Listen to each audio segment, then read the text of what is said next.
Big Brother Albania duhet ta krijojë një format më ndryshe, ta ketë një ambient më intim, më etik. Së paku për veti edhe unë kisha qenë pjesë e Big Brother, por nuk të ofron si personalitet ti ta tregosh veten tënde të vërtetë. Për shembull, ku ka dhomat e gjumit të cilat janë bashk, edhe këtu bëhet diskriminim, sepse ka shumë njerëz me emër, me kulturë, me edukat, që kishin dashur të japin shembull të tjerëve me sjelljet e tyre. Apo është edhe privatësia në banje nuk respektohet as pak. Bile tek ju në Big Brother më mirë se sa në Kosovë. Në Kosovë është komplet xhama.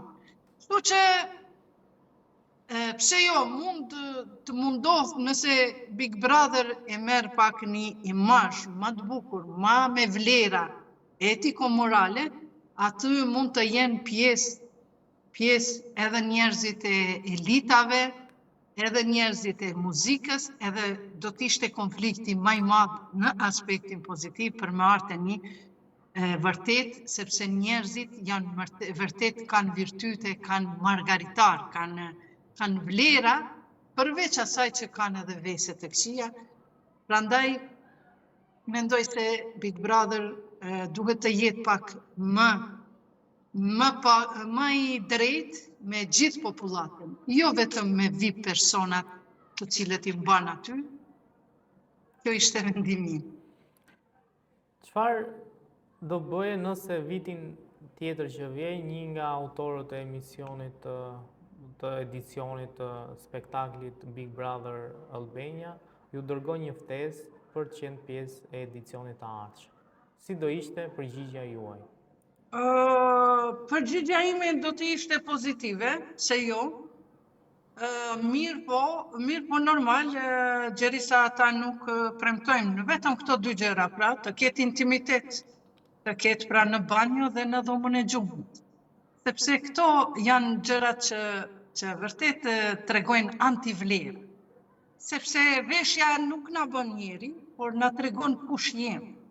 Kështu që të dallojmë nga veshjet e shturjes morale dhe të krijojmë ambiente më të përshtatshme për të gjithë njerëzit që kanë dëshirë të kontribuojnë përmes Big Brother. Për mendimin tim, përmes banorëve pra, për mendimin tim mendoj se Laerti dhe Gjesti duhet të jenë dy personazhe që duhet të shkojnë patjetër në finale. Të dytë sepse kemi dy kontradikta. Një person me një bagazh të madh i cili nuk po mund ta gjej veten aty. Normal, njerëzit nuk kemi të gjithë të përsosur, dhe një person shumë atraktiv, shumë, si themi, shumë talent dhe shumë provokator për një person gjithashtu edhe as pak manipulues. Përveç këtë rastin e fundit, me gjuajtjen e Kryqit, mendoj se Big Brother duhet t'ia fal, edhe jo që t'i largoj këto bisedat fetare, por edhe t'i avansoj pakës, sepse si krishterizmi, si feja islame, si feja krishtere, janë pjesë e identitetit tonë kombëtar. A mendoni që duhen trajtuar më shumë tema të feve për qenë më familjar me këto tema dhe mos mbajnë larg, se duke i mbajtur larg njerëzit sikur i përjetojnë më ashpër momentin që fillohet të flitet në raste sporadike, po themi. Unë mendoj se nuk ka nevojë të merret ekstra tema për fenë, sepse duhet të kemi edhe ekspert të fesë, se çdo fushë, qoftë mjekësia, qoftë teologjia, qoftë inxhinieria, të tjerë të gjithë kanë ekspertët e tyre, por në të koloritin e ditës, gjatë një dite, pse jo nëse paraqitet nevoja për të folur për diçka, ata nuk mund të them unë mendoj, ata mund të them, mund të thonë unë mendoj se kjo do të ishte më e mirë për shembull për një çështje fetare, apo kjo nuk do të ishte më e mirë. Por shkenca nuk e ka unë mendoj apo ti mendon. Shkenca e ka unë e di apo unë nuk e di. Prandaj temat fetare në ambientin e Big Brother nuk do të jenë pjesë e asaj agjendës së ditës. Por në ndërkohë nëse kapët ndonjë element, atëherë le të bëhet me qëllim të edukimit dhe ndërtimit të një sjellje të bukur në mes të banorëve, të ndërtimit të tolerancës, të një sjellje të bukur në mes të banorëve të Big Brother. E jo të jetë temë e shtruar në rrafshin akademik, sepse nuk kemi njerëz të tillë, as nuk do të kemi. Pa parasysh unë e paraqes dëshirën që të jem pjesë e Big Brother, nuk e kam problem, por me ato kushte që i thash, prandaj mendoj se nuk ka nevojë për tema. Edhe unë nëse kisha hyrë aty, prap nuk kisha marrë temat fetare, por temat jetësore.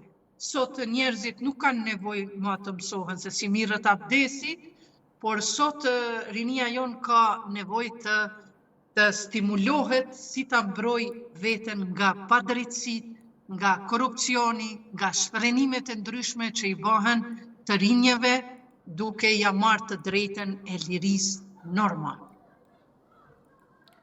Në televotim, për të qenë finalisti dytë, janë Egli dhe Laerti. Sipas jush, kush duhet të jetë finalisti dytë, parë dhe nga që Laerti ka marrë, siç e thash edhe më përpara, kritika ndaj kësaj deklarate që shumë musliman janë irrituar.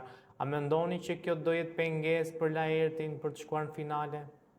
Dhe kush duhet të jetë në finale mes Eglit dhe Laertit?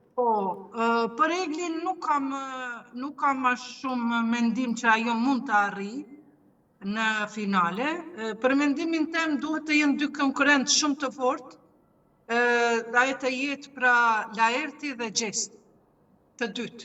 Këta të dytë kanë me bërë, si të themi ashtu, një shpërthim të reales se kush duhet të jetë fitues. Por prapë po them, Laerti është një bagazh dhe ai e meriton një vend të bukur në finale, por edhe Gjesti është i mirë, si thash është një person që ka talent edhe që ka nxit dashuri, simpati tek njerëzit, por pse jo edhe ta ndajmë çmimin për dys. Të dytë e meritojnë. Pra po thoni që sonte mes Eglit dhe po themi Laerti do jetë në finale Laerti? Sipas jush? Sonte është Sonte shkon finalisti i dytë, që është në televotim Egli dhe Laerti. Mes këtyre të dyve ndahet finalisti i dytë. Finalisti i dytë, domethënë nuk është e fundit ajo gjë. Jo, nuk është e fundit. Unë mendoj se Laerti e meriton të qëndrojë aty, patjetër. Laerti është kapacitet, mirë po Laerti duhet të shfrytëzojë dhuntitë e tija që i ka pakës. Të japë nga vetja ato çka e di, çka e njeh, edhe me vetë qëndrimin e tij intelektual, human, njerëzor, ai ka me pas ndikim edhe tek banorët tjerë. Unë mendoj se Laerti e meriton me ndetë në final, patjetër.